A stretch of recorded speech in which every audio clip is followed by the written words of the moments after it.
ሰላም እንዴት አላችሁ? የኢትዮ ታይምስ ቤተሰቦቻችን ለሰዓቱ የተመረጡ አዳዲስ መረጃዎችን ይዘንላችሁ ቀርበናል። ከመረጃዎቻችን መካከልም ኢትዮጵያ ለኢቦላ ወረርሽኝ የመጋለጥ ዕድሏ ከፍተኛ ነው ተብሏል። ዓለም አቀፉ የፍልሰተኞች ድርጅት ኢትዮጵያ ለበሽታው ከመጋለጥ አንጻር በከፍተኛ ደረጃ ቅድሚያ ከሚሰጣቸው ሀገራት መካከል አንዷ መሆኗን ሰሞኑን ባወጣው ሪፖርት ላይ ገልጸዋል። ሙሉ መረጃውን በዜናችን በዝርዝር እንመለከተዋለን። የቀድሞ የኢትዮጵያ ብሔራዊ ባንክ ገዢ ማሞ ምህረቱ ቮክስ ዴቭ ከተባለው የውጭ ሚዲያ ጋር ባደረጉት ውይይት በሰጡት ሰፊ ማብራሪያ የሰሜን ኢትዮጵያው የትግራይ ጦርነት በአገሪቱ ማክሮ ኢኮኖሚ ላይ ያደረሰውን ከባድና አውዳሚ ጫና ተናግረዋል። በዝርዝር የምንመለከተው ሌላኛው ርዕሰ መረጃችን ነው። በኢራንና በአሜሪካ መካከል በተቀሰቀሰው አዲሱ ውጥረት ምክንያት በሆርሙዝ ወሽመጥ በኩል የሚደረገው የንግድ መርከቦች ጉዞ በከፍተኛ ሁኔታ ቀንሷል። የኢራን አብዮታዊ ዘብም ለቀድሞ ጠቅላይ መሪ አያቶላ አሊ ካሜኒ ግድያ በቀል እንደሚፈጽም ቃል መግባቱ ተሰምቷል። ይህንን ተከትሎም ኢራን በትራምፕ ላይ የግድያ ሙከራ ልትፈጽም ማቀዷን እስራኤል ለአሜሪካ አስጠንቅቃለች። ትራምፕን በጸጥታ ስጋት ምክንያት አውሮፕላን ለመቀየር መገደዳቸው ታውቋል። ይህን መረጃም በዜናችን በዝርዝር እንመለከተዋለን። በደቡብ አፍሪካ የሚካሄዱ ጸረ ፍልሰተኛ ተቃዋሚዎች ቤት ለቤት በመዞር የንግድ ተቋማት መዝረፋቸውና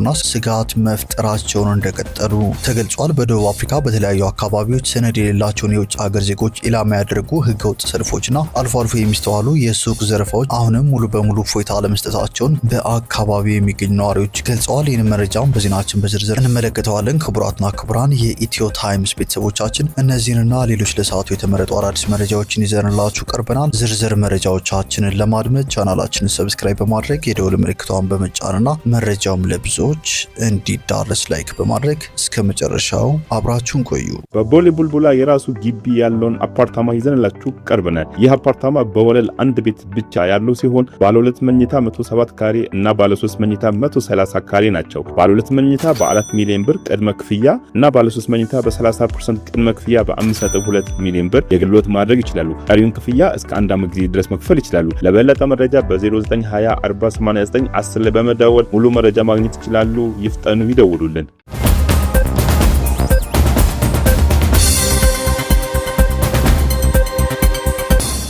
ወደ መጀመሪያው መረጃችን ስናልፍ ኢትዮጵያ ለኢቦላ ወረርሽኝ የመጋለጥ ዕድሏ ከፍተኛ ነው ተብሏል። ዓለም አቀፉ የፍልሰተኞች ድርጅት ኢትዮጵያ ለበሽታው ከመጋለጥ አንጻር በከፍተኛ ደረጃ ቅድሚያ ከሚሰጣቸው ሀገራት መካከል አንዷ መሆኗን ሰሞኑን ባወጣው ሪፖርት ላይ አስታውቋል። ድርጅቱ ኢትዮጵያ ለበሽታው በከፍተኛ ደረጃ ተጋላጭ መሆኗን የገለጸው ዓለም አቀፍ ተጓዦች በብዛት የሚያልፉባት ድንበር ተሻጋሪ የንግድና የመጓጓዣ ኮሪደሮች ያሉባትና በሽታው ከተከሰተባቸው አካባቢዎች ጋር ያላት ድንበር ክፍተት ያለበት መሆኑን በመጥቀስ ነው። በድርጅቱ ሪፖርት መሰረት ቦሌ ዓለም አቀፍ አውሮፕላን ማረፊያ፣ የድሬዳዋ መቀሌና የባህር ዳር አውሮፕላን ማረፊያዎች፣ የሞያሌ፣ መተማ፣ ጋላፊ፣ ደዋሌ፣ ፓጋክና ኩርሙክ የድንበር መግቢያና መውጫዎች እንዲሁም የድሬዳዋ የባቡር ጣቢያ ቅድሚያ ትኩረት የሚሰጣቸው ቦታዎች ናቸው ተብሏል። ድርጅቱ ኢትዮጵያን ጨምሮ በአፍሪካ ቀንድ ምስራቅና ደቡባዊ አፍሪካ ለ12 ሀገሮች በሽታውን ለመከላከልና ፈጣን ምላሽ ለመስጠት የ55.9 ሚሊዮን ዶላር እቅድ የነደፈ ሲሆን ከድጋፉ ውስጥ 4.4 ሚሊዮን ዶላሩ የኢትዮጵያን የጤና ስርዓትና በድንበርና ኮሪደሮች አካባቢ የጤና ተቋማትን ለማጠናከር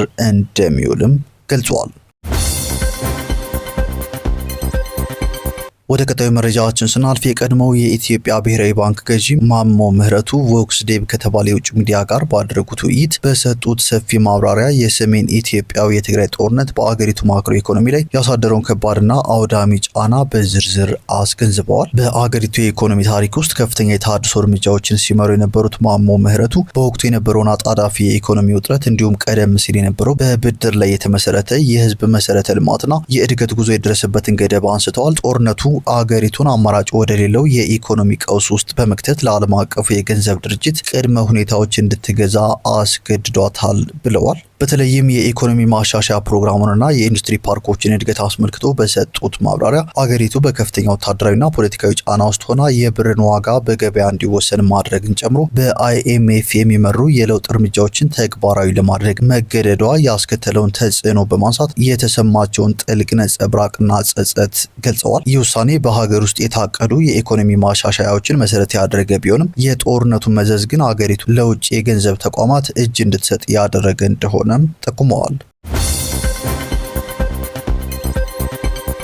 ወደ ቀጣዩ መረጃችን ስናልፍ በደቡብ አፍሪካ የሚካሄዱ ጸረ ፍልሰተኛ ተቃዋሚዎች ቤት ለቤት በመዞር የንግድ ተቋማት መዝረፋቸውና ስጋት መፍጠራቸውን እንደቀጠሉ ተገልጿል። በደቡብ አፍሪካ በተለያዩ አካባቢዎች ሰነድ የሌላቸውን የውጭ ሀገር ዜጎች ኢላማ ያደረጉ ህገወጥ ሰልፎችና አልፎ አልፎ የሚስተዋሉ የሱቅ ዘረፋዎች አሁንም ሙሉ በሙሉ እፎይታ ለመስጠታቸውን በአካባቢው የሚገኙ ምንጮች ገልጸዋል። በደቡብ አፍሪካ የተባበሩት ኢትዮጵያውያን ማህበረሰብ ማህበር ፕሬዚዳንት ዮሐንስ ሀቢቡ እንደተናገሩት በጆሃንስበርግ ዙሪያ በሚገኘው ዳኖታ በተባለ አካባቢ በተቀሰቀሰ ተቃውሞ የተወሰኑ የንግድ ሱቆች እንዲዘጉ መገደዳቸውና ጥቂቶች ላይ ደግሞ ዝርፊያ መድረሱን ገልጸዋል። አክለው ማርች በሚል ስያሜ የሚንቀሳቀሱና በመንግስት እውቅና የሌላቸው እነዚህ ቡድኖች ቀደም ሲል የተቃውሞ ሰልፋቸውን ከሳምንት በፊት ለማቆም አቅደው የነበረ ቢሆንም አሁን ግን ጥሪያቸውን በመቀየር በየሳምንቱ ሐሙስ ሰልፍ እንደሚያደርጉ በማወጃቸው ውጥረቱ እንዲቀጥል አድርጓል። በሌላ በኩል የድንበር የለሽ ሐኪሞች ማህበር ቡድን በስደተኞች ላይ እየደረሰ ያለው ጥቃትና በሆስፒታሎች እኩል የሕክምና አገልግሎት አለማግኘት ስጋት መፍጠሩን ቢገልጽም የሀገሪቱ የጤና ጥበቃ ሚኒስትርና ገዢው ፓርቲ በጉዳዩ ላይ በሰጡት ጥብቅ ማብራሪያና በወሰዱት እርምጃ በአሁኑ ሰዓት በሆስፒታሎች ውስጥ የነበረው ችግር መቀረፉ ተነግሯል። የደቡብ አፍሪካ መንግስት የቀውጢውን ወቅት ለማለፍ ከፍተኛ የሰው ኃይል በማሰማራት ሁኔታውን ለመቆጣጠር መረባረቡ ይበል የሚያሰኝ ነው ያሉት ዮሐንስ ሲሆን አደገኛ ሊሆን ይችል የነበረው የሰኔ 30 ሰልፍ ከፍተኛ ጉዳት ሳያስተናግድ እንዲጠናቀቅ አድርጎታል። አሁን ላይ አንጻራዊ ሰላም አለ ብለዋል። ይሁን እንጂ ሀገሪቱ ወደፊት ሀገራዊ ምርጫ የምታካሄድ በመሆኑ ምርጫውን አስታኮ የሚነሱ ትንንሽ ግጭቶችና አለመረጋጋቶች እስከዚያው ድረስ ሙሉ በሙሉ ሊጠፉ እንደማይችሉ ያላቸውን ስጋት ገልጸዋል። በሌላ በኩል አልጀዚራ ጸረ ፍልሰተኛ ተቃዋሚዎች ቤት ለቤት እየሄዱ ንብረት የመዝረፍና ሰነድ የሌላቸውን ስደተኞች የማጥቃት ድርጊት ጀምረዋል ሲል ዘግቧል። በአሁኑ ሰዓት ያለው አጠቃላይ ሁኔታም ካለፈው ሳምንት አንጻር ሲታይ የተረጋጋ እንደሆነ ተገልጿል። ወደ ቀጣዩ መረጃዎችን ስናልፍ የኢራን አብዮታዊ ዘብ ከፍተኛ አዛዥ የጠቅላይ መሪ አያቶላህ አሊ ካሚኒ ግድያ በአሜሪካና በእስራኤል ላይ የበቀል እርምጃ እንደሚወስድ ቃል ገብተዋል። ከታሪካዊ ትውስታ አይጠፋም ሲሉ ግድያውንም አውግዘዋል። ብርጋዴር ጀነራል አህመድ ቫሂዲ ፍትህ ሙሉ በሙሉ እንዲረጋገጥና ለወንጀለኞቹ በተለይም ለህፃናት ገዳይ የአሜሪካ ጦር ተገቢው ምላሽ እንዲሰጥ ጥሪ አቅርበዋል። የአሜሪካ ወንጀለኛ መሪዎችና የኢራን አብዮት ጠላቶች በሙሉና የተቃውሞ ግንባር በዚህ መለኮታዊ መሪ ላይ በፈሪነት በመገደል ቋቋም ኃይላችንን ወደ መሬት እንደማያወርዱት ማወቅ አለባቸው ሲሉም ቫሂዲ በሴፓህ የዜና ወኪል ባወጡት መግለጫ ተናግረዋል። ሰማዕታትን መበቀልና የጥፋተኞቹን ቅጣት ህጋዊና የማይረሳ ጥያቄ ሆኖ ይቀጥላል ሲሉም አክለዋል። የቫሂዲ አስተያየት የተሰማው ካሚኔ ሐሙስ ዕለት በትውልድ ከተማቸው ማሻሃድ ከተቀበሩ በኋላ ነው። የካሚኔ 4 የቤተሰብ አባላት በአሜሪካና በእስራኤል የአየር ጥቃት ከሞቱ ከ4 ወራት በኋላ የቀብር ስነ ስርዓታቸው ተፈጽሟል። የኢራን ሚዲያዎች 43 ሚሊዮን ሰዎች የመሪውን የቀብር ስነ ስርዓት እንደተከታተሉም ዘግበዋል። የኢራን ሚዲያዎች እንደዘገቡት ከ41 እስከ 43 ሚሊዮን የሚደርሱ ሰዎች በ6 ቀናት ውስጥ የቀድሞ የኢራን ጠቅላይ መሪ አሊ ካሚኒ የቀብር ስነ ስርዓት ላይ ተሳትፈዋል ሲሉም ገልጸዋል። የኢራን ፕሬስ ቲቪ የካሚኒ የቀብር ስነ ስርዓትን በዓለም ላይ እስካሁን ካየናቸው ትላልቅ ሰልፎች አንዱ ነው ሲል ጠርቶታል። ስነ ስርዓቱ የተካሄደው በ5 ከተሞች ማለትም ቴሄራን፣ ኩም፣ ናጃፍ፣ ካርባላና ማሽሃድ ነው። ይህ በእንዲህ እንዳለም በኢራንና በአሜሪካ መካከል በተቀሰቀሰው አዲሱ ውጥረት ምክንያት በሆርሙዝ ወሽመጥ በኩል የሚደረገው የንግድ መርከቦች ጉዞ በከፍተኛ ሁኔታ ቀንሷል። በኢራንና በአሜሪካ መካከል እንደገና በአገረሸው ወታደራዊ ግጭት ምክንያት በሆርሙዝ ወሽመጥ በኩል የሚደረገው የንግድ መርከቦች እንቅስቃሴ በከፍተኛ ሁኔታ ማሽቆልቆሉን በእንግሊዝ የሚገኘው ሎይድስ ሊስት ኢንተለጀንስ የተባለው የባህር ትራንስፖርት መረጃ ተቋም አስታውቋል። ይህ የእንቅስቃሴ መቀነስ የመጣው በዚህ ሳምንት መጀመሪያ ላይ 3 የነዳጅ ጫኝ መርከቦች የጥቃት ኢላማ መደረጋቸውን ተከትሎ በተቀሰቀሰው አዲስ ጥቃት ሲሆን በዚህም አሜሪካ በኢራን 90 በሚደርሱ ኢላማዎች ላይ የአየር ጥቃት ሰንዝራለች። በተጨማሪም ኢራን የአሜሪካ ጦር ኃይሎችን በሚያስተናግዱትና የአሜሪካ አጋር በሆኑት እንደ ባህሬን፣ ኩዌትና ኳታር ባሉ የባህረ ሰላጤው ሀገራት ላይ ጥቃቶችን የሰነዘረች ሲሆን የአሜሪካው ፕሬዚዳንት ዶናልድ ትራምፕ ቀደም ሲል ተደርሶ የነበረው ጊዜያዊ የተኩስ አቁም ስምምነት ማብቃቱን ይፋ በማድረግ ተጨማሪ ወታደራዊ እርምጃዎችን እንደሚወስዱ ማስጠንቀቃቸውንም ሪፖርቱ ጠቅሷል። ይህ በእንዲህ እንዳለም ኢራን በአሜሪካ ላይ የግድያ ሙከራ ልትፈጽም ማቀዷን እስራኤል ለአሜሪካ አስጠንቅቃለች። ትራምፕ በጸጥታ ስጋት ምክንያትም አውሮፕላን ለመቀየር ተገደዋል። እስራኤል ኢራን በአሜሪካው ፕሬዚዳንት ዶናልድ ትራምፕ ላይ የግድያ ሙከራ ለማድረግ ማቀዷን የሚያሳይ የደህንነት መረጃ ለአሜሪካ መንግስት ማጋራቷ ተገልጿል።